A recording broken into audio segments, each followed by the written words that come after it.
All right, welcome back to the Maturity Project. I'm your host, Chad Everett Broshears, and I've got two friends with me today. I'll let them introduce themselves, and we'll get right into the subject. So we'll start in the middle here, and then we'll work our way over to Justin. I'm Ed. How are you? I'm Justin Rappel. All right, fantastic, guys. Thanks for joining today. Yeah. And your insights are absolutely fantastic, and I love the way that this stuff is making sense to you, the Maturity Project as a whole. And it shifts the perspectives that we have, like especially interacting with other people in our lives itself too, right? Yeah. So I know that we've talked a bit. We've kind of started looking at where our strengths are and our weaknesses when it comes to the 8 areas of maturity. So for everybody, what I've decided to do with today's show and how to record is it's giving homework, and we're growing, right? What we're doing is we're failing up and now bringing more people in and to have contribution to this. It's something that's incredibly heartwarming to me. It's great to know that this does make a difference, and it's creating a different type of freedom for people. So I don't really like to talk about a lot of modern stuff like that hits the news on a regular basis, just because the news cycle moves so fast. But the good thing about actually using modern challenges or things that are going on currently in the media is you can frame some things as far as the Maturity Project goes and how people are affected with specific challenges that they're going through. Because the news only cares about what's going on and whatever narrative they can spin. I'm not a fan of mainstream media at all. I think that they're just after clicks and money, and they're not really out to truly inform people anymore. So it creates a lot of rage, it creates a lot of emotions, it creates a lot of unjust realities that can really damage lives. So, and it doesn't matter whose lives damaged in the process, they just want to get theirs. And it's truly unfortunate because it's no longer real journalism. It is this sensationalism that unfortunately we've turned this machine into, or we allowed it to become. So with that, there is a popular girl right now that she's a product of that system. She came from the alternative side, which is more YouTube sensation. From a man on the street type thing. She was out with her friends and she was drinking, and this guy came over, he talked to her friend, and then her and her friend were interacting with the guy. And I believe he asked what was the secret to pleasing a man or to whatever successful relationship, whatever, I forgot. And I apologize, that's not my focus. But anyway, I'm just framing this. And the girl said, well, Hawk Tuah, you got to spit on that thing. Right, that's her quote, and then she gets into like elaborating on it a little bit more, and she just blew up. Right, so it was actually in June. Oh, is that recent? Yeah, it was in June 2024. She blew up. She became a success. Like this.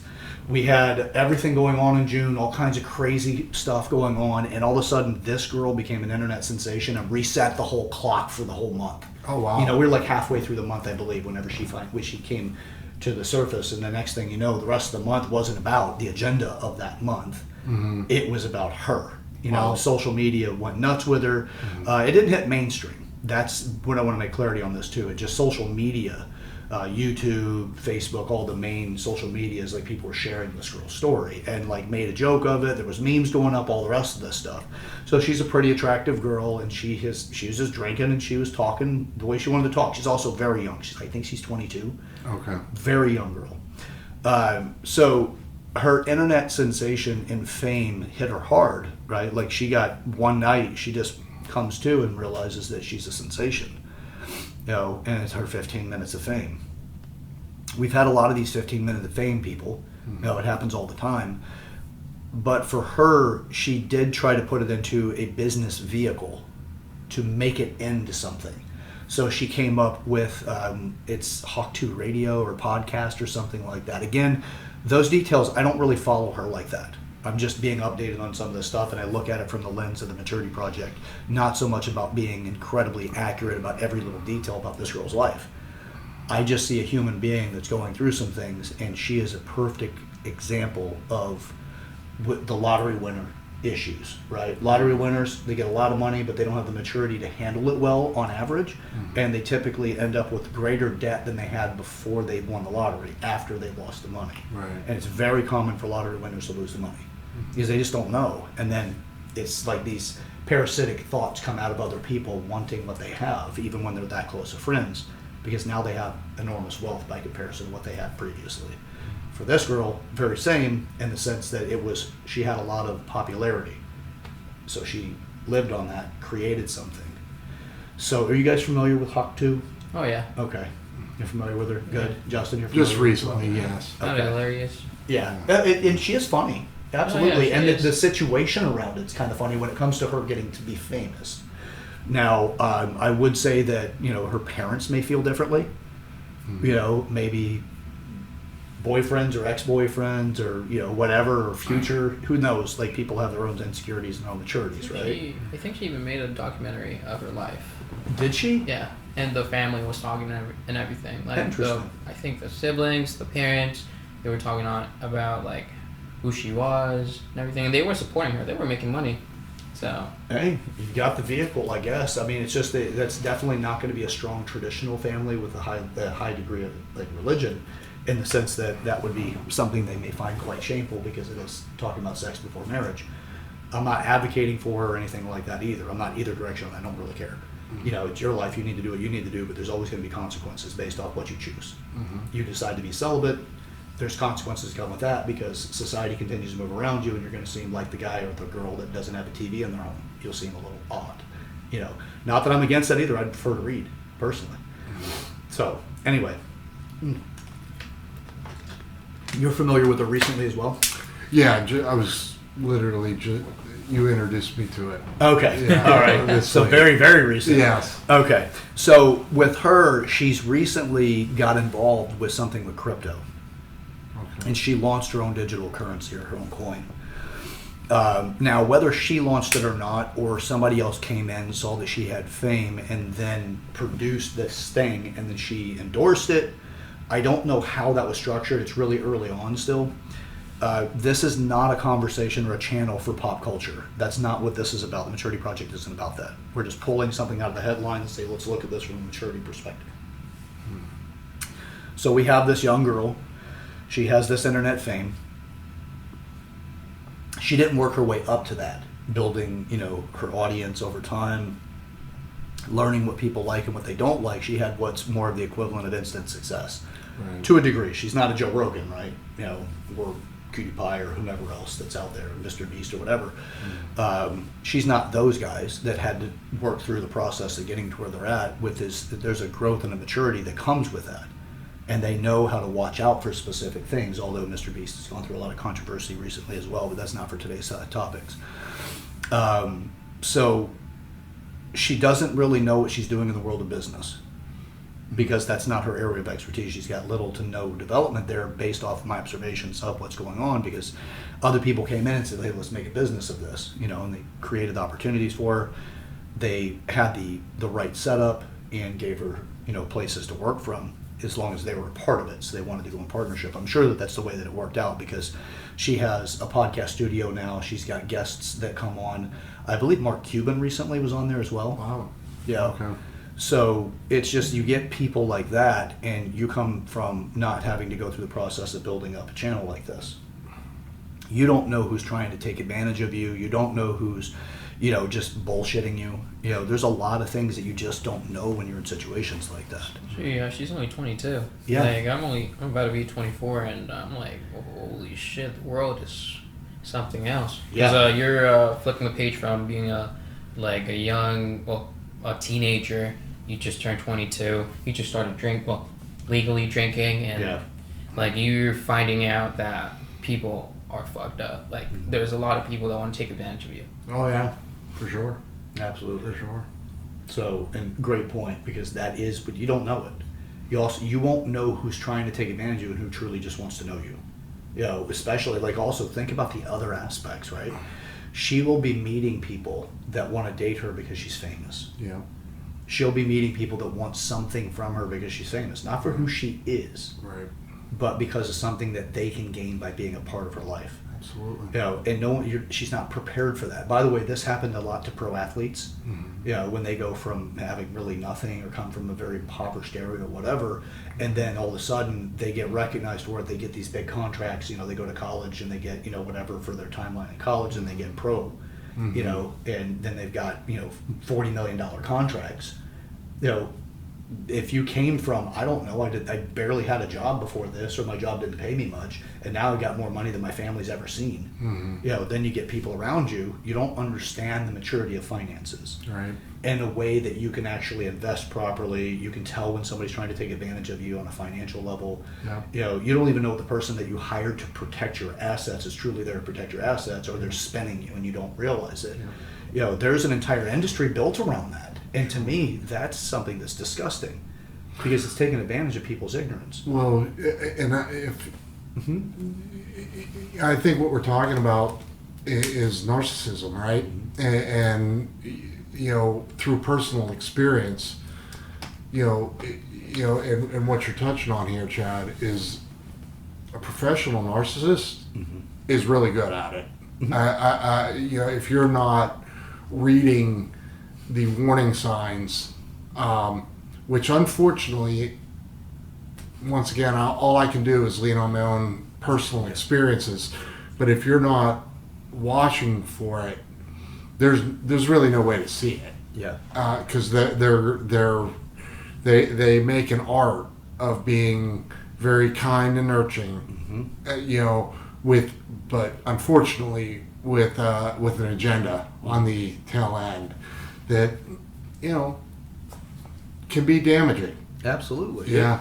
That's the thing is that we're all practicing something at some point in time anyway. It doesn't mean that you're necessarily practicing narcissism. You're practicing the behaviors that help you fit into society in the way that you see that is justified and desirable. Yeah. And when you have people that are like that we'd say like a professional class narcissist. By the way, I'm not a fan of labeling a bunch of people narcissists in that. I'm talking about the trait values of the behaviors, and that get rewarded, that get strengthened to the point that it gives them a potential pathway to becoming clinically to diagnose that. Sure. But everybody has access to the trait values of narcissism, and a lot of us, because we don't have clear guidance on what is the most suitable, virtuous decisions to make, we make less than virtuous decisions, sometimes vice-driven, right? Typically it's one or the other, right? It's either vice or not, but I would say potentially there's something in the middle. I don't know and haven't really put a lot of conversation or thought into that. What could be in between those two, vice and altruism or virtue? So we don't have somebody clearly distinctively telling us what is the right way of thinking. We just figure shit out. Right. Now we'll have societal rights, which are associated with what is right in society. Let me rephrase that. Because of what we have is laws that say if you do this, there's a punishment. Sure. Right. And then there is the common sense stuff, which I'm, again, not a fan of, but you'll have that category where people like common sense says X. By the way, is where a lot of people point fingers back and forth. So there's that, and then there is I thought that was the right thing to do, and they really genuinely thought it was right. And then there's the side of virtue where you're methodically thinking your way through the greater good based off of the decisions you're making. Because that's what the intention is when you go towards the altruistic version or the virtue direction. So what we have people that say, hey, I want a lot of money. Well, why do you want a lot of money? It could be associated with that's how I validate my existence. If I have a lot of money, people love me. If I have a lot of money, I'm important. If I have a lot of money, I matter. These money, and it gets to that. But then again, there's also what is a lot of money and by what means do you make it? Right. Because I know people that are incredibly wealthy, and the first question they ask other wealthy people is, how did you make your money? Now that may seem like a pretty crappy question, but at the same time, it's also like directly to the point. Did you do it in a virtuous way or did you do it in another way? Right. I met a man that claimed to own multiple islands, and I'm not talking about Epstein here, back in the early 2000s during just before the mortgage crisis. And I was with one of my first highly successful friends at the time. And this woman, Lori, she was a real estate agent. And when we sat down, the guy said he was a mortgage broker. And we were all just kind of hanging out as a group of people that came together, and this guy decided that he wanted to talk to her and I. And as we were having that conversation, he's bragging about all the islands that he owns. And this, by the way, is out in the Crystal River. So the islands there are like $1,000. The money cost associated with an island is next to nothing because you can't do anything with it. You can't put a well on it. Getting electricity and water on it. It's like basically you just own an island to say you own an island. You can't really police it well, but it's still something, right? So the guy was bragging about it, and she said, well, how did you make your money? He goes, oh, I'm a mortgage broker. And this was whenever, like, so many people, like The Big Short was a movie they made about it, where they, anyway, one of the description of The Big Short. It's a great movie. Really enjoyed it. But this guy was using the same method that so many other mortgage brokers were using. They were just approving things that people couldn't afford. And she was asking the right questions, which outed him. But he did it the way he felt braggadocious. And I went to the bathroom when I came back. She goes, I think I'm ready to go. And I'm like, okay, well, all right. Well, and she's just a friend of mine. It's nothing like that. But so when we got in the car to leave, because we rode together, she's like, that guy is one of the biggest pieces of shit I've ever met. And I'm like, oh, wow. I'm a complete 180 from what I thought, right? We were all having a great conversation. She goes, no, he's the reason why we're about to have a big problem. And I'm like, really? He's one of the people that are contributing to it. And she's like, this is what they're doing. Now, several years later is when I found out the reality. She's 100% right. He was doing that. He was getting people into houses they couldn't afford, and he knew they couldn't afford them. Right. So anyway, if his idea of validating who he is as a person is how much money he can have, right. Well, you have a set point of what you're after, and anything above that is continuous validation.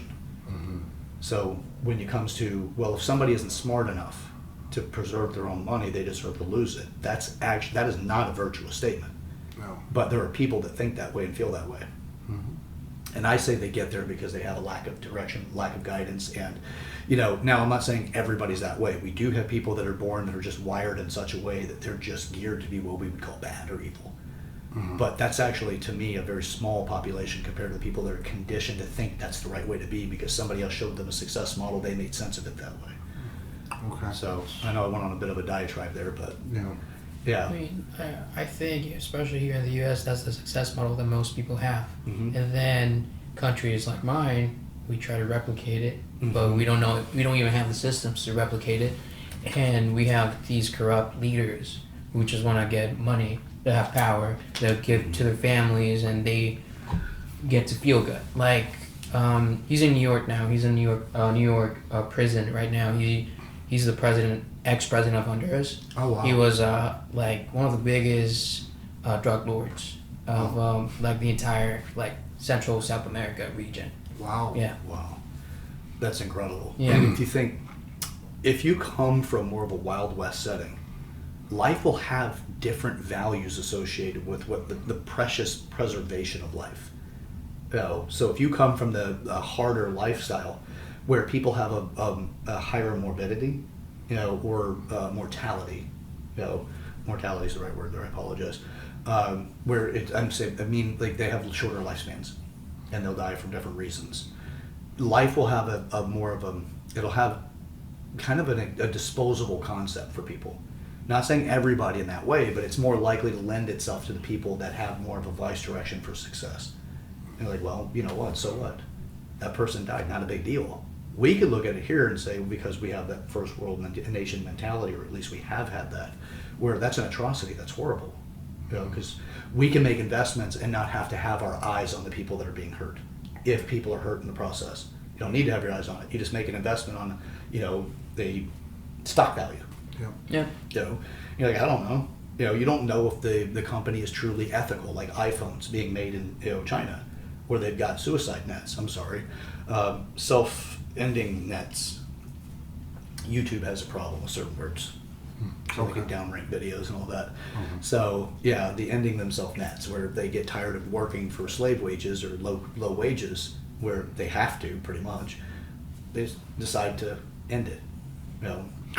Well, Chad, I think you bring up a really good point. So, our upbringings, for better and worse, can define our purpose. Raised ethically, raised with a complete home, raised with what's right versus wrong. I mean, that translates into adult life, and ultimately how you treat your social network, your fellow community member. It matters. Yeah. For sure. Well, what if we actually change it? to the point where now we look at it like the investments I'm willing to make are in the people that I keep around me. Instead of just where you financially get return, you actually get a fulfillment return on those investments. Yeah. I want you to be better. And I want you to be better based off your idea and your terms of what better is. Not mine. Not the golden rule. The platinum rule. Justin's rule for better. Yep. Right? Yeah. Ed's rule for better. I want that. Like, that's the community I'm investing in. Sure. You know, and bringing the knowledge that I have, the insights that I have to help make that a reality.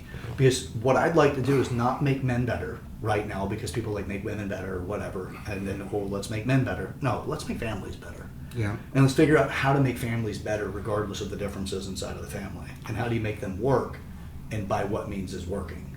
Right? So And that's gets right back to what we talked about last week, and one of the major reasons that I'm here. yeah. Right? There needs to be more Chad brochures out there. There does, because there aren't enough, and there are circumstances where that belief system needs to be defended. Well, thank you. I hope us being here Yeah. spreads the wealth. Yeah. Yeah. Well, the same thing. Like you say that to me, I actually say that to you guys. I want to see more Eds. I want to see more Justins. I want to see more people that understand what they're up to in life or see life in a way that they can make improvements for everybody, but don't make your life the martyr for them. Right? Correct. And Critical. yeah, the other thing is like, so if we say we want to make families great again, right, which is a wonderful thing, let's make them great again. But here's the thing, when we took the turn, prior to the 1980s, there were more stay-at-home mothers, and the father went to work. Sure. And then when the 80s boom came, money became something that was like, hey, we can start companies and do all these things. And then women entered into the workforce and at the greatest numbers of history.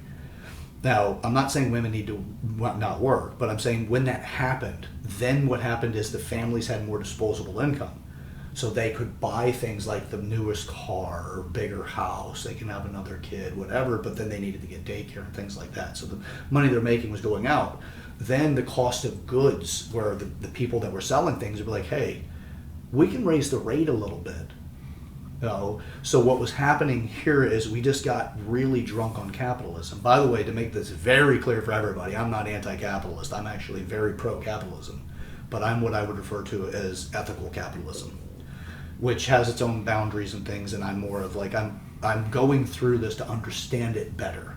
Sure. Because capitalism without ethics is a horrible system that'll eat Yeah. itself. I mean, it's like the Bora Bora, the Bora Bora, where it's the snake eating itself. It'll eat itself eventually. The sleazy car salesman. Yeah, right. Yes, that's a good way to put it, right? Or you get people that create, the bottom line is how many, like looking at insurance. I think insurance has gotten way out of hand 100%. on every single aspect of insurance that I can actually go across. My car insurance is out of hand. Medical coverages and insurances are out of hand. It's just these systems have gotten to where last year you made how much money? Well, this year you got to make this much more to justify the board and the CEO. Right, the executive board and the CEO, who should be there, and if you didn't make that much more money, well, then you're likely to out, because it's all about the stakeholders' interests, right? Well, understandable, but at the same time, when do you finally get to the point that you can't get more money from the people that you can't bring more customers in? So you have to raise the rates, or you raise the rates, you're trying to get more customers, but the rates never come back down. Right. Then what happens? Well, then policy denial starts to happen. Claims start getting denied, or they do something that I learned from somebody that worked in the industry at middle management in a very large company. She had told me that they have specific behaviors that are associated with high claim issues, where if you had a specific claim in a health insurance policy, you could argue it to get it paid, but they go through a thing where they fatigue you. They put you on hold for a certain amount of time. They transfer you so many times. They tell you that it's end of the line, or they can transfer you to the supervisor transfer you to somebody else. They just have this pattern where they would keep you on hold for a specific amount of time. They would basically fatigue you on the phone and make you finally settle to just take the debt yourself. In the state of Florida, there was the no claim denial issues that were going on, so you can actually deny the claim without having any proof or justification for the denial on homeowners insurance. And then a whistleblower, you can call him that. I believe it was Farmers Insurance, and it was the CEO of Florida, the president for Florida, just the Florida region of the company. And when Florida State passed a law that they're no longer allowed to do no justification denials, the company pulls out immediately. And then people are screaming, we have an insurance crisis.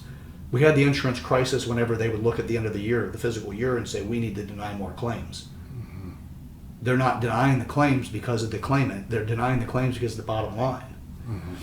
So I know I'm sounding like, what you hear coming from the left, which I'm not on a political level, I'm independent.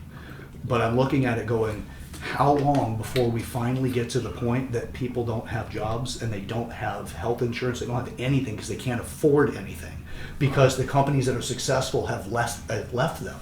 Yeah. And then the company themselves are going to hurt. But the thing is that if they get too big, they fall into the too big to fail category. Mm-hmm. BlackRock's in that. There's a lot of them. During the mortgage crisis, there's a lot of the companies that were dealing with the mortgage crisis, they got bailout money. They became too big to fail. Yeah. That's taxpayer money. Taxpayers are us, right? We're paying their bills to make bad decisions. Sure. You don't want to be in the too big. We don't want anybody in the too big to fail category, for the sense that they can make bad decisions and they can just get more money sent to them. Now, I'm sure there's boards of ethics and things that they have to abide by, but when you get to a certain point, you have lobbyists working on those people. Who's to say that they don't actually say, you know what, this is pretty messed up, but we'll let this time slide. Mm-hmm. Here's some more bailout money. Yeah, but that goes back to that point in which everything is focused, or like money is central. Mm-hmm. People are not central. Like community is not central. Is the bottom line. It's always going to be the U.S. is the biggest corporation of the world. Yeah. So it's going to work that way. Yeah. So I want to make something else clear. I am not in any way arguing for more regulation by government. I want the government to get the hell out of it. Mm-hmm. Do not create classifications for too big to fail. Let the market fix itself. If I were to create a company that says we are ethical capitalists, well, let that sift itself out into the economy, right? Like, you've got that as a part of what you do. When we make a certain amount of money, these are the things we do to give back to the community. Yeah. Not to create a welfare state concept, but a way of contributing back. Like, obviously what we're doing is we're talking about something as a newer concept for me in this sense, but I've always known there's something that's a problem here. I used to say this, what do they used to refer to it as? I had a term for it. I used to call it back in the day. Now I'm drawing a blank for it. It's basically, there's no restrictions to the process of earning money. Oh yeah. But there are restrictions, obviously. You can't go around doing certain things. But there's other things that have that ethical line that aren't illegal to do, and people seem to be finding that to be better, right? Instead of employing people in the States, you're letting people from other countries with lower labor costs compete with companies in the state, and they're outperforming in the marketplace because they have better margins than we do here because we have a higher wage because we're First Nation, right? Mm-hmm. So you've got people that need to make $20 an hour versus somebody that you can pay $3 an hour. Now, those aren't actual figures, but minimum wage in Honduras, I think, is $300. $300 a month? Yeah. Right. A month? Yeah. That's the minimum wage. Wow. And some companies don't even pay it. Wow. It's less than that. Wow. In Panama, actually Honduras has it's higher than in Panama. Panama's more expensive, but it's lower than that. Wow. Yeah. And so I think, if I'm not mistaken, it's around, Honduras is 365-ish, and then Panama's like 338. Yeah. That's where people that live out of the area and they commute in to make their money, pretty much is the way that typically works with the working class. So you have the elites that live where they want to live and the people that can't. And I'm not saying there's a problem being elites. I'm just saying the problems lie in the lack of ethics. Mm-hmm. So like the same thing, sitting down with my friend Lori when she's talking to the mortgage guy, the realtor to the mortgage guy. Right. Like, I didn't know. I was ignorant to it. Sure. She was not ignorant to it. Well, when you're, and this is not a slight at all, but when you're not educated to the topic, and you have someone on the other side of the table that might be less than ethical, Yeah. and they're good at being less than ethical.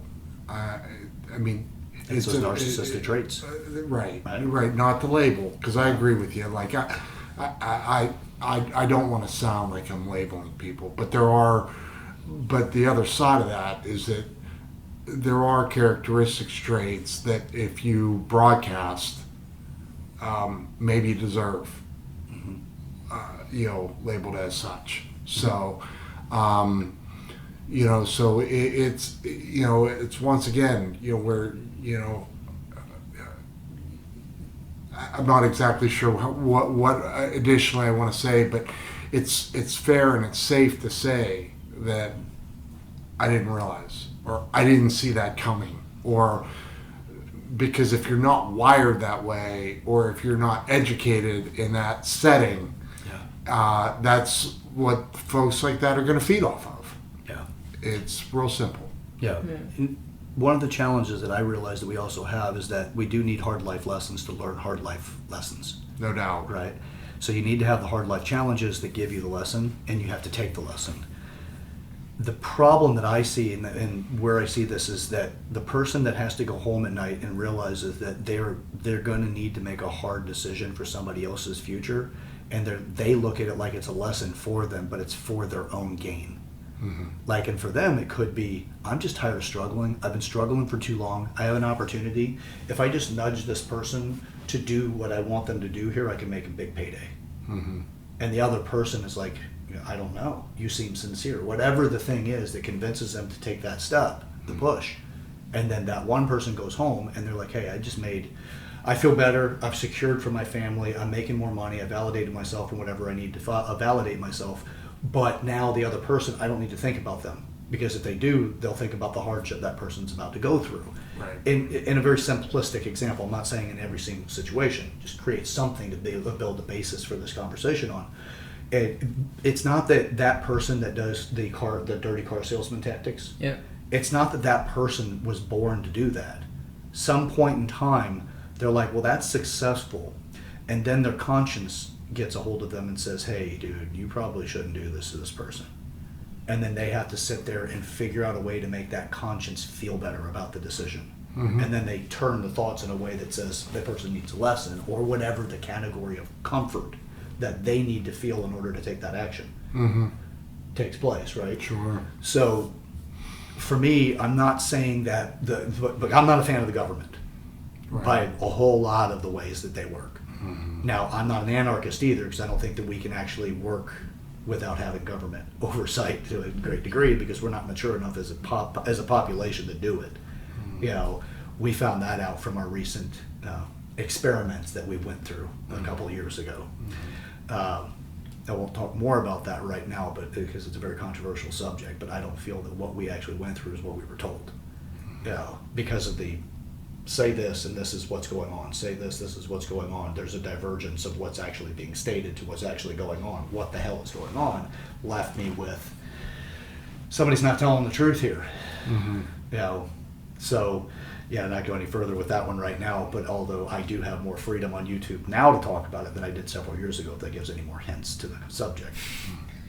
So point of it is that ethical capitalism would be one that, if we had that in the basis of our education process, which would have to be an elective thing that parents would say, I want to send my kid to that school, which, by the way, I do want to create a university that is, K all the way through college level.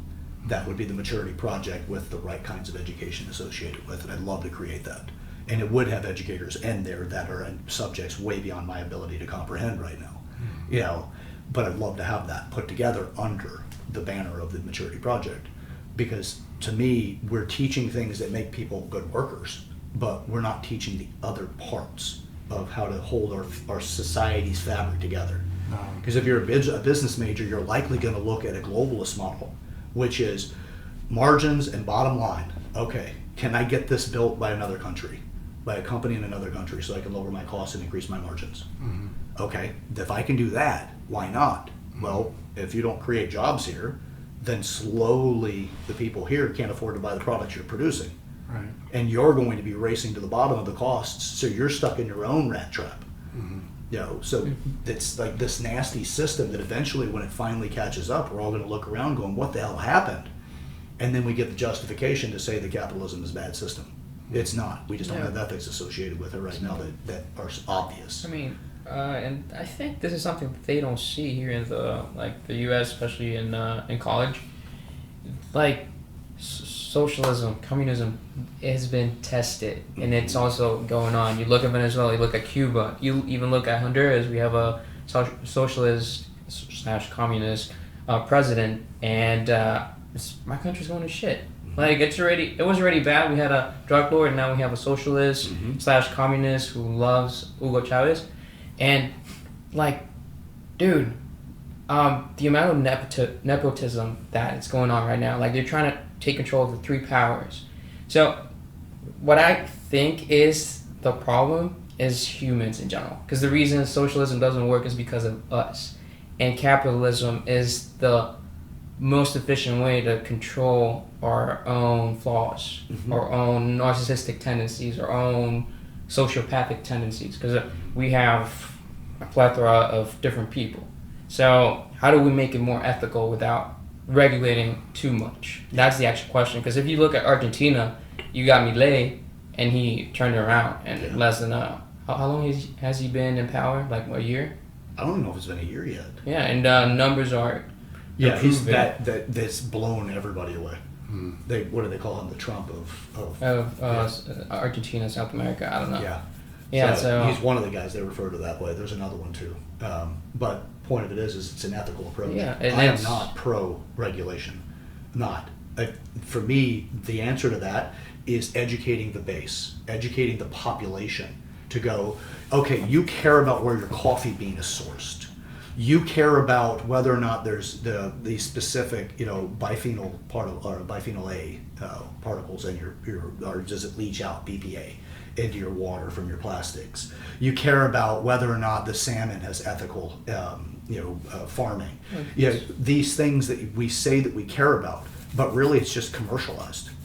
Because if you knew that your salmon is likely genetically modified and then and raised in a floating net out in the Atlantic Ocean, and then find out what it actually takes to feed those fish in order for them to grow and the kind of circumstances that they go through, and if they get out of the net and what they can do to the ecosystem because they're genetically modified and they have a termination gene that's built into them, so they can only breed one time, or whatever the term is now. I believe last time I looked into it through the Czech Institute, they talked about it actually being like a single generation breed. So if it gets out, it can breed one time, but that one time will wipe out how many, because then you have all these sterile fish that are born that can't breed anymore. And they're big. They're bigger than the natural born salmon. Just as an example. And salmon females are very susceptible to the size of the male, because that is an indicator of its future success for its genes. So it wants the male that's the bigger one. And if it has a termination gene in it, you just killed off that genetic line. So what's going to happen is we'll run out of salmon. Well, that's not just them. It's a modifying of these different crop or animals, these food sources. Now, I'm not saying genetically modified or genetically engineered, because some of that is also the selecting of the proper seeds and the ones that yield the best, and farmers have been doing that since antiquity. They're just finding the best ones in the crop. But I'm talking about the ones that are actually genetically engineered in a lab, where they split genes and put these types of things in, which Monsanto's been accused of this many times. Same thing as Bayer's been accused of it many times. That's all bottom line. I need you to keep buying your product from me so I can increase my costs, and then I can also increase the way they feed those fish, like tilapia. Like they're at the bottom, they're feeding from like crap from other fish, and it's just nasty just to get them fat so we can buy them quickly. And what it eats, we eat. That's the way it works, Sure. Now, there are animals, or there's creatures out there, obviously, like bottom feeders. Like, if you go for one that actually that's their natural food source, it already has it within itself on how to actually make the best out of it so it stays healthy. But when you have something like a fish like that, and it's resorting to eating that type of thing or being forced to, that's not part of its natural food system, so then it doesn't produce the same type of health-generating benefits that other foods will, or its natural cousins will. So we have all these things that fall out of ethics because it's all about increasing the bottom line. Now, again, there's no government regulation that I want in place for this. It's more of educating the base so they can say, you know what, where I put my dollar is my vote, and this is what I support. Sure. But getting your family healthy right now, that's not an easy task. Preserved foods that have gone through all of these different things when it comes to the physical maturity. Physical maturity is your body, your health, your ability to move, longevity, everything about this thing that it takes to be healthy and to move. Well, that all falls under physical maturity. So what you choose to eat, all of that. When you buy food for yourself, you should keep that in mind. Do I want this to be a part of my body? Right. Your body does not convert from bad food sources to make it good for you. When you buy these foods that are highly preserved, that are highly processed, they may last in the cupboard for 8 months. Where if you bought the healthy stuff, you got a week or two. Right. What do families choose to do? Especially whenever the healthy stuff is more expensive. Right. Even though it's typically farm, processing, Still makes no sense grocery to me. store Yeah. table. Yeah. The other goes farm, split up, factories, split up, continue to add things in, then all of a sudden you've got all of these processes that go into it, and then the product comes out Are cheaper. these subsidized? There's a lot of subsidized. When it comes to just farming in general, there's a lot of the subsidies in it.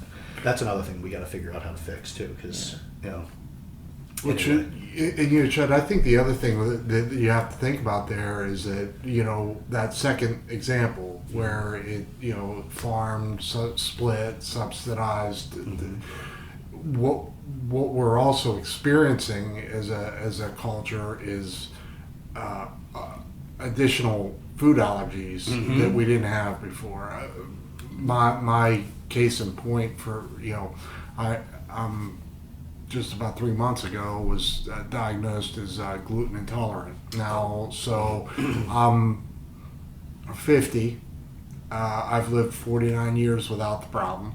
I don't believe that I have other family members or genes that have that gluten intolerance that I do. It's not a big deal, but where are we spending our healthcare dollars to make up for these subsidies and these larger quantities and that product that will sit in the cupboard for 8 months before it goes bad? So there's a trade-off for sure. Yeah, and my thing is, I'm not saying that it's this master plan, right? I think that they find opportunities and then they build industries around those opportunities. Because you have people sitting around and they're like, RFK Jr. being appointed as the health secretary, we couldn't possibly have for the citizens a better person for this, in my opinion on it. Because I'm educated through a similar type of perspective that he is, through the holistic model. And I looked into things as well, like looking at where does yellow dye number 5, and I'm sorry, which one is it? It's yellow dye 5, I think.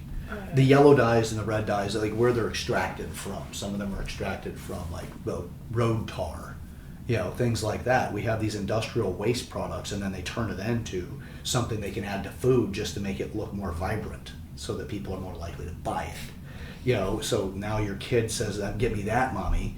And you don't know any better, and you just think, well, if the FDA has actually looked over it, it must be good for my family. And then you find out, oh no, well, it's actually causing long-term health issues, but you can't talk about it. People that are diagnosed on the spectrum, autism spectrum now, significantly higher than what it was in the 80s. They argue and say the reason for this is because of our ability to detect it now in the diagnosis, that we actually have definitions to a diagnosis. Sure, that can be contributory, but I don't think that's actually factual as the only reason. I think there's other contributory factors, right? So I'm not saying that it's the food and medical are actually in bed together because one actually had led the other in a way of like methodically going, with some mischievous, supervillain trying to come up with this. I think it was just simply going, I bet if we do this, we can sell more of that. Unethical capitalism, right? I just want to increase the bottom line. My job is not to take care of our customers as much as it is to increase the profit line of the company. Again, I'm not talking about being socialist or communist. I'm not. I love capitalism.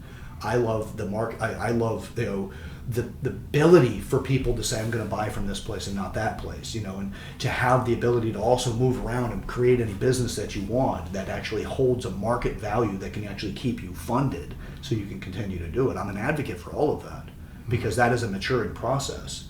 I'm not one that says, you know what, I'm going to try to help you out because you're starting to fail here. But if you fail, I fail. But it's because of the way that we set up our system that we're just about profit and that's what we need and nothing else. So what do we end up with? We end up with people that are 50 years old that does not have a family history of having any kind of major medical issues, and you get celiacs, right? Was it celiacs or gluten intolerance? Which Just gluten intolerance. Gluten intolerance, okay. So you get that, right? You get people with digestive issues. You get people with all of these different things. Well, yes, the medical companies and the medical industry benefits from sick people, not well people. Right. Because also, if you're well most of your life, do you pay for health insurance? No. You don't. You're not incentivized to. You haven't had a medical crisis to make you do it, other than you're told other people do, and you're like, out of fear, I'll get it. You know, or a benefit that you have it because you're in a company. Right. The systems work together, but I don't think it's some sort of mastermind approach as much as it is they have figured out how to help leverage for their own success off of it. So, you know, it's just the race to the bottom is what we seem to be on. Right. So if we want to make changes, I'm an advocate for the freedom of choice, which is just don't buy that product anymore. Right. Don't patronize that service. You know, remove your voting from it, because every dollar you spend for a company that's unethical, the thing is they have PR companies that make you believe they're ethical. Yep. And then you're housed in a place of ignorance because you're told you subjects you can't talk about, or if you're this, then you're a denier of these things. Like they say that RFK Jr. is a vaccine denier. Like, you know, it's the stupidest thing anyway, because that whole term became something that was popularized back in 2020 for people that had hesitancy, and their hesitancy was because they didn't trust it and they didn't have enough science to make them trust it. You know, and then they reclassified the definition of vaccine. So, or they reclassified vaccines, changed the definition. So it's no longer what it once was. Now it actually makes room for something that's not a vaccine, and they call it that. But it is now because it's a new definition, right? So we have these problems that are going on.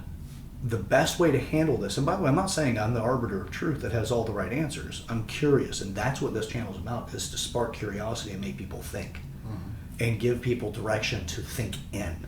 So yeah, think about the 8 different areas of maturity. What is missing in your life that's reducing your experience of fulfillment to have a life that is worth living to you? You know, and life is worth living.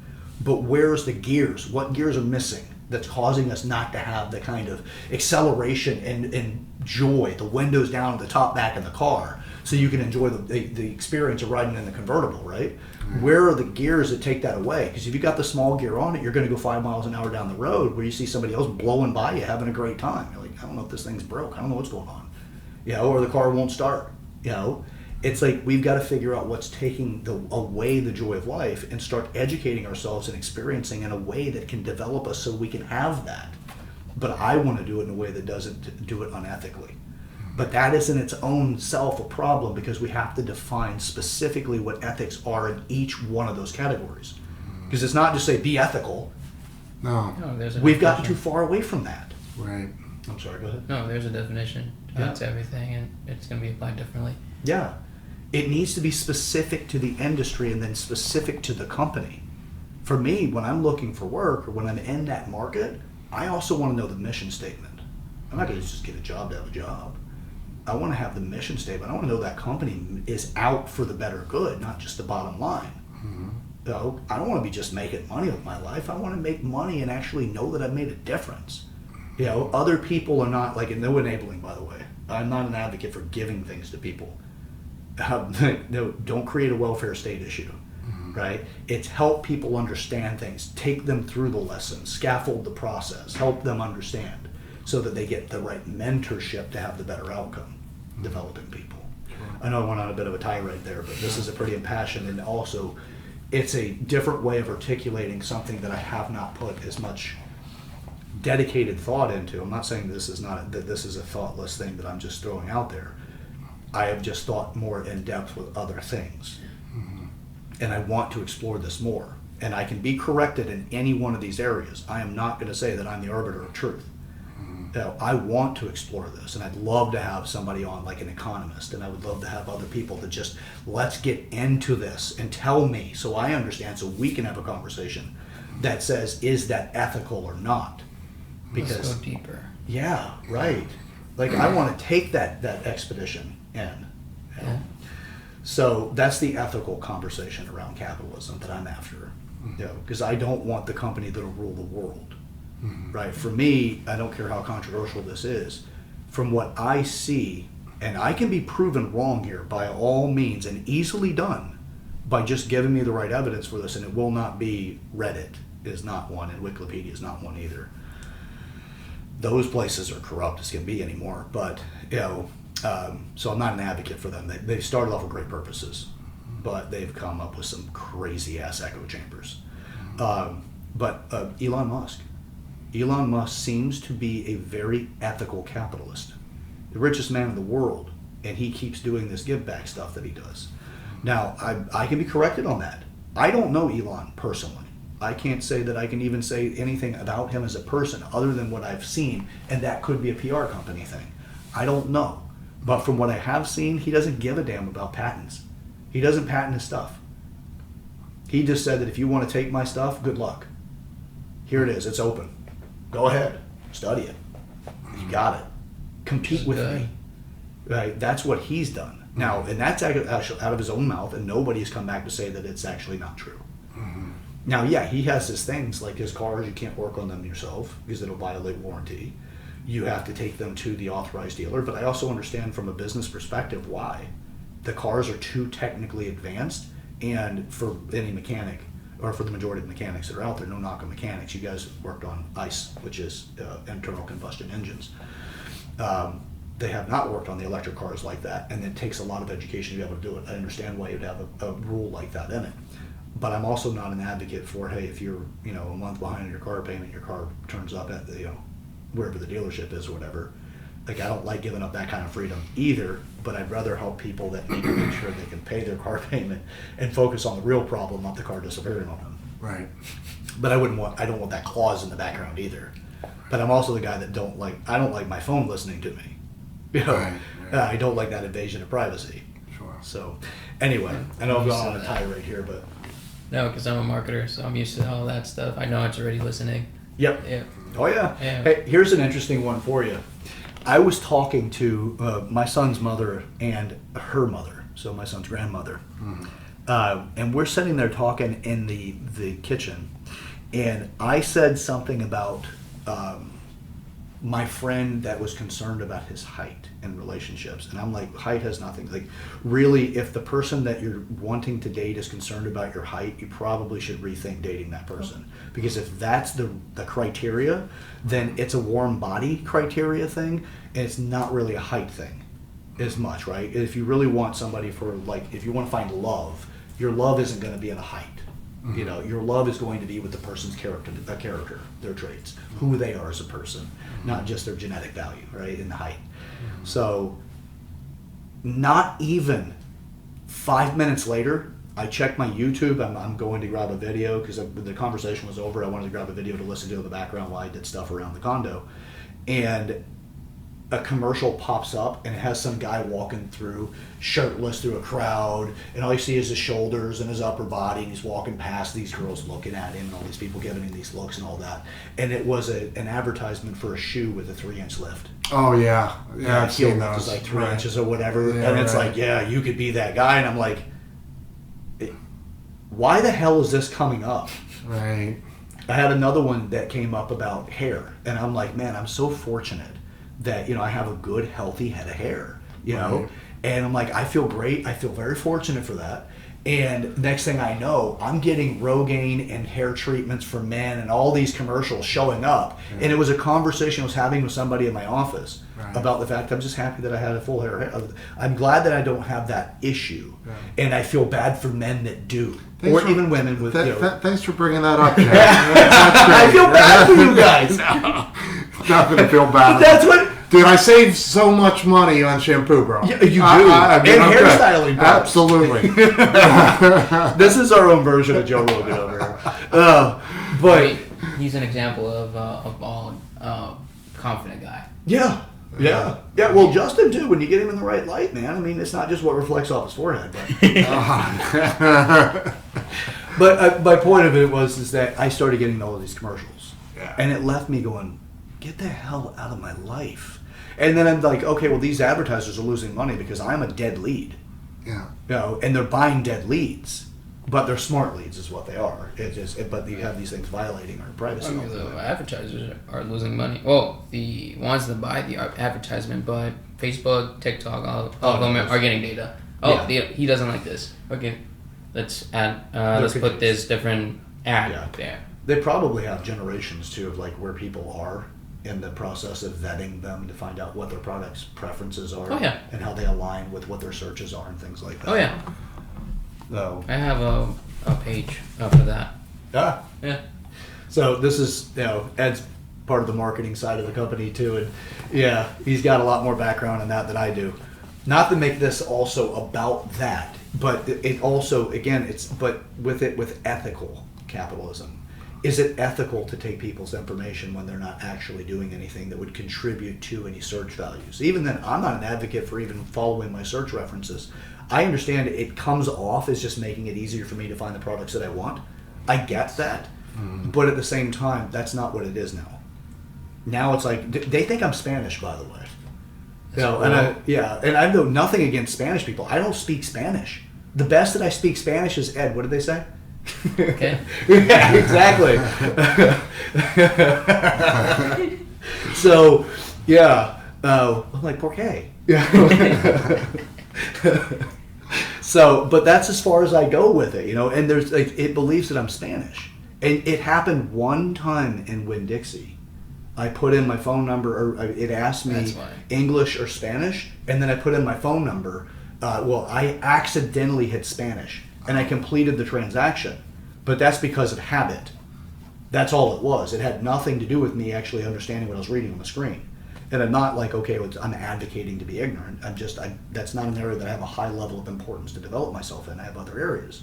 And I'm nothing against it, it's just not my preference right now. I have other priorities, like I said. So I put that information in, and the next thing I know, like, I get a lot of Spanish targeted ads, but it comes in cycles. Which is really interesting to me. I'm like, I think it's funny. I'll get Spanish ads, like complete Spanish ads on my YouTube channel. That, like, when I'm watching stuff and it pops up for the commercials, right? I'm like, this is funny to me, but at the same time, it still aggravates me because it's still, it lacks ethics, and because we haven't sat down to have a real discussion about it as a people, just in general as a population, we haven't sat down to have a real conversation about it. But that requires regulations, though. But not on the ethics side of it. On the ethical side of it, you wouldn't require it because then you just say, I'm not going to buy those products right now. Especially people like, I'm not buying your product because of this reason. You don't have to, like, I'm not an advocate for getting the government involved. I'm more of like, let's educate the individuals to go, okay, this is what's going on. Because again, I don't want more government overreach. I think it's already too big. It's got to come down. It's got way too many, there's just way too much waste in our government. I'm not an anarchist, and I'm not a libertarian. I'm an independent. That's where I stay. Yeah, but when it comes to social media, this is how I see it, is the product is free. And it's a trade-off. You become the product just to stay connected. So how do we go through that without getting to pay for using that service? I think you bring up a really good point, Ed, but it's a really fine line, right? I mean, we speak as if, like we don't want regulation, and I'm not here to argue that with you at all. At the same time, social media permits complete autonomy and freedom to load and share information in whatever capacity the producer of that information cares to do, without any repercussions to whether or not it's real, factual, like fair, any of the above. So there's got to be an answer, I would think, but I don't know what that answer is. What's the middle ground? Right. Yeah. Well, it's advanced itself, right? It has matured itself down the line that it has. Once upon a time, they just sold ad space, and then it would pop up like MySpace with banners and stuff, and they made money off of that. And then the company said, "Well, let's make more money," and then it violated ethical boundaries that we didn't sit down to discuss. Right. To say this is ethical, this isn't ethical. Sure, and that's what I agree. I think that's exactly what we're in enough new space that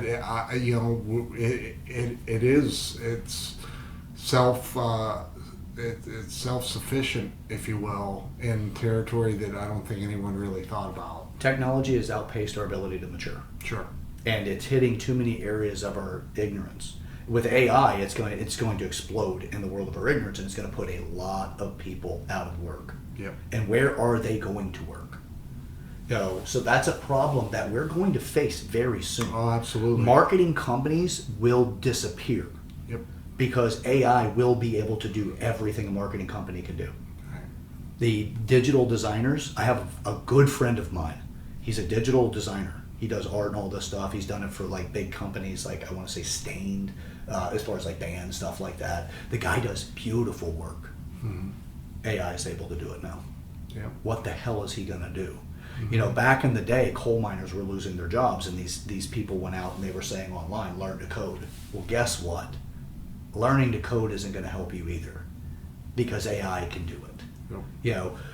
When that happens, companies without ethics will cut their labor force 100%. because they want to improve their margins, and they lower their costs by doing that. Yep. They don't increase the product cost directly. They lower it until they add new things into the product values, then they can increase their costs. Sure. Whether it's a shortage of supply, and then, I'm sorry, you just can't get this stuff, so we have supply and demand issues, or I've actually updated my service or my widget, and this new one, like cell phones did it with premium data, right? You used to have the option, but you had to pay for premium data when the smarter phones started coming out.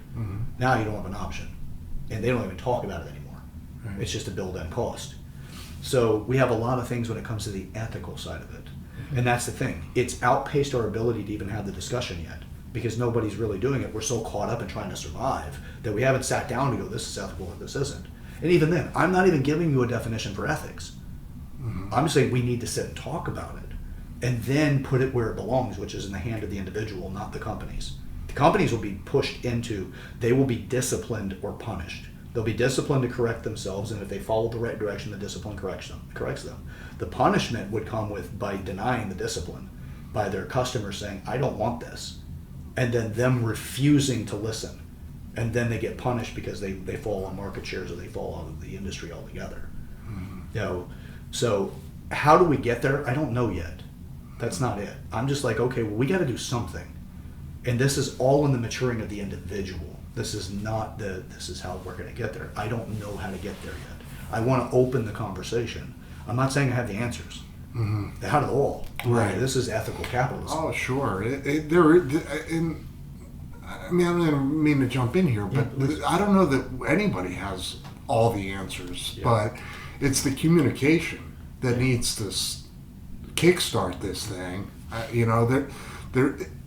We've worked ourselves into a society where there is not a simple black and white solution at this point. There isn't. Yeah. So yeah. Yeah, well, right now we're caught up with conversations about whether or not somebody's skin tone is being valued to be put into these specific positions. Right. That's not a conversation for ethics. That's another conversation. Your skills, your traits, your character, who you are, and what you bring to the company is what needs to be discussed. 100%. None of the rest of the stuff that's going on. I'm not an advocate for those things. We need to talk about, like, if you train and develop yourself, you should be rewarded for training and developing yourself, but make sure you train and develop yourself in a way that has economic value if you want to be rewarded in an economic system. Absolutely. Now, we also, to me, add in is this ethical? Because the ethical for the economic system is long-term longevity. Right. Because if you kill off your competition, you don't innovate as well anymore. Right. Right? That's one thing. The other is if you also take away all the jobs that individuals need in order to buy your service or products, you've only made short-term gains. Eventually, you've shot yourself in the foot. Maybe you retire with a wonderful package, perhaps than your successor does, but eventually it's going to end up turning into the Ouroboros. It'll eat itself. Yep. So then it becomes a self-perpetuating system of just eating itself before it eats itself into non-existence. Absolutely. So as far as the ethical capitalism look, I'm encouraging people to have this conversation with me. Mm-hmm. I'm not saying that this channel is devoted to this. This is just a subject I think is very important, and I'm about creating a fulfilling life, and I want to do it generationally. I don't want to just do it for this life. Create the right kind of outcome that people would actually say, I love being a part of this knowledge. I love being a part of this outcome. That's what I want to create. Absolutely. And the best way to do it is having the ability to speak about it in a way that we contribute to each other's opportunities for success. Sure. So that's ethical capitalism. Yep. The other thing is how we got here. But before we leave that subject, and we'll make this one pretty quick as far as the exercises on how we got to where we are as far as individuals. Mm-hmm. But do you guys have anything else you want to say about ethical capitalism? Marketing in general. You touched that topic. I need to speak on it. Yeah, please. So, if we remove the marketing companies, that's going to create a big problem. Because we, like marketers, we play games with people. Like, we know how to play games with people. And there's people that, like, know the system. Like, there's this book called Trust Me, I'm Lying. I don't know if you've heard of it. No, it's a great title, though. So, it's about this guy. He's a professional media manipulator.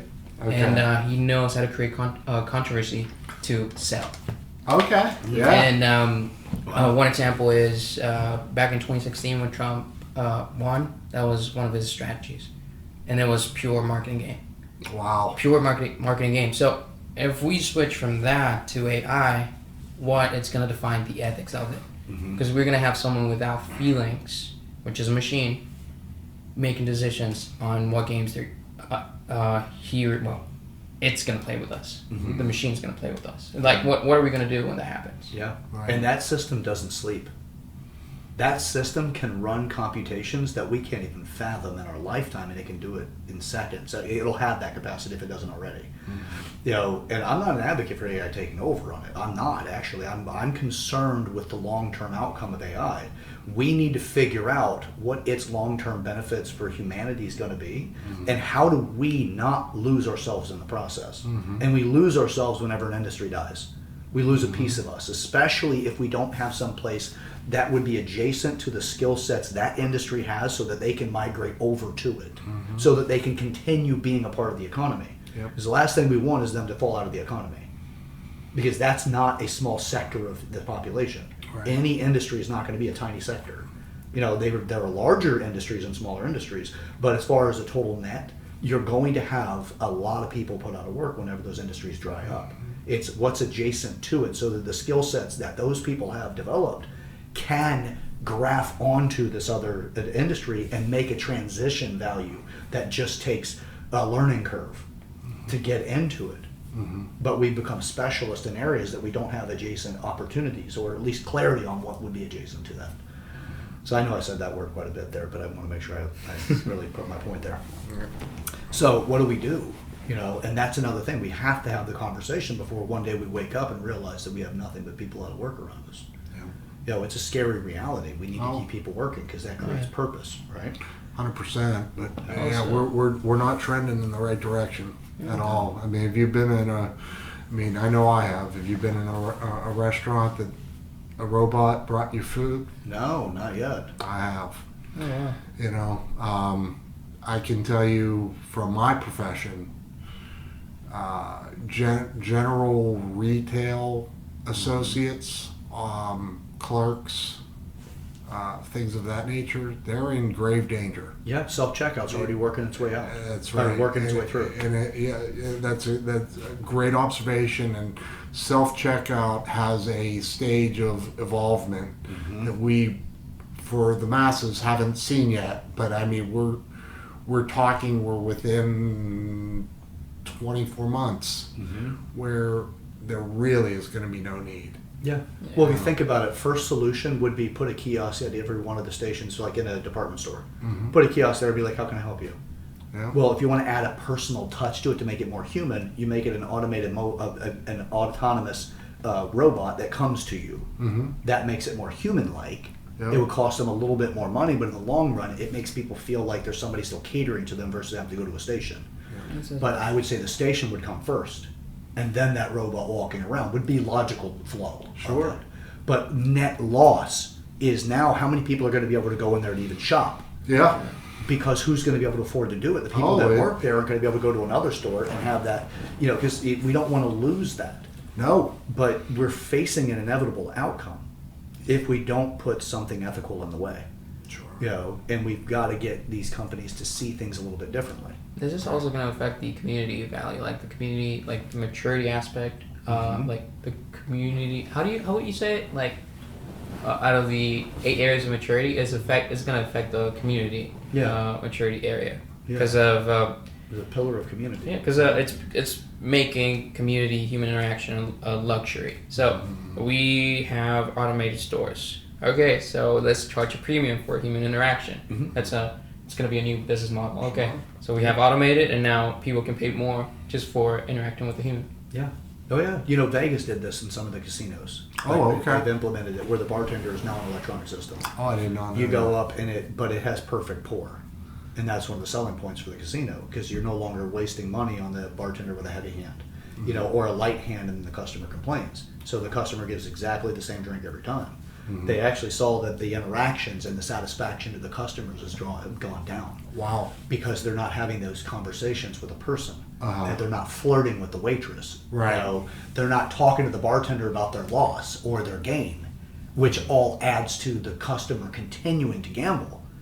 They didn't realize that'd be a consequence, because you going up and talking to the bartender when you're gambling, you can get yourself riled up again. The bartender could be like, hey, you don't always win because you're on a low. You don't always win, but you know what? When you get that one win, it picks you back up. Yeah. Right? Now you're encouraged by a person, but if a machine tells you that, it's not going to have that personal touch. Nah. You won't have the victory whenever it does come true, and you go back up and you give the tip, a nice tip to the bartender. It affects the whole experience. Right. But they're like, hey, we can save money with this. Now, I don't think that's in every single casino. Right. But I've read about it, and it's like, yeah, and then this is the benefits of it. And I'm like, yeah, there's also the negatives, the cons to this. We haven't discussed. You're not discussing it. That affects us. We like to have those interactions with people. Also, my generation, human interaction is a luxury already. Sure. Oh, they're talking about making schools. There are schools right now that are coming up, these new models, where it's completely AI-led. You have like Abraham Lincoln talking. Wow. They had it on Dr. Phil on one of his episodes. And they had the unschooling, which is parents that just let kids free run and do their thing. And then you had this a different structure for a school. So the unschooling, I forgot what the other one was that was in the middle. And then there was AI-led only. And then there was just supporting staff that were people. But the teachers were AI. And I'm like, oh shit. Teachers are about to be put out of work. Wow. Everyone is. Because their testing levels are 90+% accurate. Wow. On average. So the students are coming out hitting 90% or above in their test scores. Yeah. And it's consistent. Yeah. What's going to happen with that? You have a net loss of community engagement. You may have a smarter kid. By the way, we ran into this issue. There was Baby Einstein was one of the companies that was sued, and they got sued heavy. If you guys remember that, I don't know if you do or not. It was a product that was offered a decade or so ago, and it was touting that your child will be a genius because of this program, and if you buy it, the kid can sit and watch it on television. Their kid's going to be smarter because it's teaching a child how to be smarter, and it's giving the right content. Turns out that it missed a lot of vital required structures for the evolution of a child. That the social interactions are required so that the information was advanced to that child's ability to comprehend and apply. So it was actually causing more problems than it was good, because it was interrupting the engagement that people were naturally going to offer if they didn't feel like that was a suitable substitute. So it caused a net issue, and it caused real issues for some of the children that partook in it, and they were sued for that reason, not just for false advertisement, but for the negative impact that it created to the kids that actually partook in it. Now, it may not have been Baby Einstein. I think that's the name of it. It could be another name. But anyway, there was a big court case on it, and the findings was in the family, the parents, people that purchased it. So there was a lot of money that had to get spent on it. I don't have the exact stats on it, unfortunately. I just recalled it. So The next subject, unfortunately, we're just not going to have time to get to it today. It is about, and I'll give a teaser on it, and it's about why we are the way that we are now. And how do you restructure and re-strategize who you are? Because the simple version of this is, there was a time in your life, like even now, we make decisions based off what we're going through, but we're doing that built off of the structure that we're familiar with reality occurring in, right? So the way that we interact with each other when we call somebody a friend, you don't call somebody a friend just because you meet them and there's nothing associated with like commonalities and things like that, right? You have to have a lot of decisions that you've made that make you rationalize the way reality happens, and somebody else is exchanging the way that they do, and we say, I like you. I like you for what reasons? And I like you for the reasons that you've demonstrated in this conversation. We click. Well, there's a click reason. And that comes from decisions that we've made throughout our life that have created the reality that we see. So when you say, I'm not good at this, that comes with a reality. I'm not good at this, which means what do you do instead of this? Do you give it to somebody else to do? Or do you figure out another way to make yourself valuable versus the this that you're not good at? And you make up your mind at that point, I'm not good at this. And then your reality reflects that based off of all the thinking that goes with it. There's an economy of thinking that creates you to who you are. And that has to do with the people that are engaged with us. But that's an internal economy to an external economy. And our internal economy is the way that we think about the way the world occurs, and then what we've made truth about it, right? What's fact to us about it. Doesn't mean it's fact in all reality, just to the way that we understand how to live now. So why are we where we are? Based off of those decisions that we've made. I know that's actually kind of a complex way of hitting it right away. Hopefully it's more of a teaser than this guy's an ad man. But we started someplace very simple. And as a child, we had a specific thought. We had conversations with ourselves. Now, and if we didn't have somebody to guide us and help correct us, then we continued to make it real. We continued to make it true. And before you know it, that is the reality for that person. So I'm strong. Fantastic. And you've been spending your life proving it. And by the conditioning you put yourself through, yeah, you are strong. But what else are you? And what has strong replaced? What part of who you are did it take up so you couldn't develop yourself in another way? We got to make a decision about the direction we want to go in. Sure. But sometimes those decisions stack up to our goal, and we find out our goal is not going to accommodate for the way we have developed ourselves. And we have to develop ourselves differently for that goal. But now how much do we cherish the traits, the way we've created ourselves? How much do we value that versus what our goal demands us to create? So then we're like, I'm not good at this. And then you don't really develop yourself there. You stop because you told yourself and convinced yourself how many times that you're not good at it. Right. Yeah. Versus, I can change this. You create a thought pattern, and it just repeats in the background over and over and over and over. Absolutely. It becomes it's part to contribute to your narrative, right? And your narrative is what you tell yourself about you. What's actually fascinating to me is what other people believe of you. What's their narrative of you versus yours of them, or versus you of yourself. So it's fascinating when you get into that, because it's one of those that can really shake your reality. Sure. That's why I regularly reassess and also push the point that you guys are greater than you tell yourself you are. Because I know you for who I know you to be, and I know you for where you want to go. And who you continue to show me you are, I'm like, man, if you realize the way that I see you, good God, man. Like, your confidence would be in a different place. The way you speak to people, the way you engage with people, everything would be a little different. And I'm not saying you're wrong for where you are. We accept the limitations that we believe that we have. But then we also have that truth about who we really are, the depth of who we are. And some people can see that. I'm one of those people that I like to see it. I don't think it's a blind optimism. I'm like, I'm just going to be positive about these people. No, I think you truly have unbelievable potential and abilities that you just don't give yourself credit for. But I see the world that way. When I meet people, I'm looking for that beautiful core to who they are versus just who they're telling me they are based off the way they want me to believe they are. So, but I just take time to listen. So when you hear that stuff from me, that's where I really see you from. That's where I hear you from. And I'm just waiting for you to get there with me. Right. You're like, damn, I am kind of a badass. But nobody wants to actually admit that because they're like, you got to be humble. Otherwise, you're arrogant. No, there's something in the middle between humble and arrogant. Absolutely. It's true called confidence. Yeah. Right. True confidence. Yes. So guys, thank you very much. Thank you guys for watching. Comment in the comment section, anything you guys have. But before we close up the show, I would like to give you guys a second or so here to kind of close up, or if you have any thoughts you want to finish before we finish the episode. Work on your inner game, not your outer game. Well, that's powerful shit right there. Yeah. I like that. Yeah.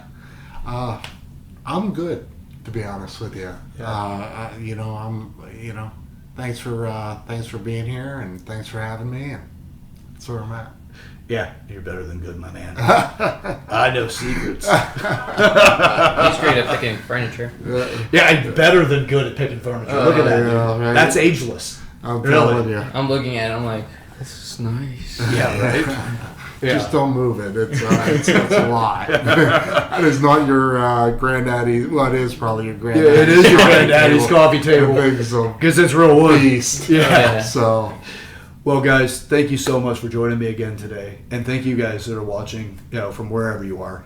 Thank you for joining us. Thanks for watching all the way through. Put a comment in the comment section if there's anything you'd like to contribute to this, as far as the conversation, thoughts, insights, things like that. We're not saying we know the truth about everything or the facts to the bottom line of everything absolute fact. We want to open the doorway to the conversation. We're out to explore thoughts and to start really changing realities for people so they don't give up on themselves or feel like they have to just surrender to something that they're struggling with or suffering with, if you will. Sometimes we just have to change the way we view it and the suffering goes away, but the reality of it stays the same. We just don't suffer. We have to open the conversation. I know we discussed some things that be considered to be a little controversial. My intention is not to create controversy, it's to create dialogue. So join us for that. If you haven't subscribed to the channel and you find value in it, subscribe to the channel. Comment again in the comment section and share this video with somebody in your life you want to make a meaningful conversation with. We really do want to open new doorways for people to have a different type of life, more fulfilling. So with that, the path to hell is paved with good intentions, but that's not the path that we're out to create here. We want to create the utopia that we all really want, but with that does take the work. Nothing's going to be given in this process. Mm-hmm. So it's a maturity project. We grow through what we go through. Yesterday's failures are tomorrow's successes. So you just have to choose it. All right. Till next time, I'm your host, Chad Everett Broshears, and my two guests, if you guys want to say something else in closing, Ed and Justin, on your way out. Yeah. Have a great one. Yeah, have a great day. All right, guys. Till the next one, let's get up to something. Let's get up to it together, shall we? See ya.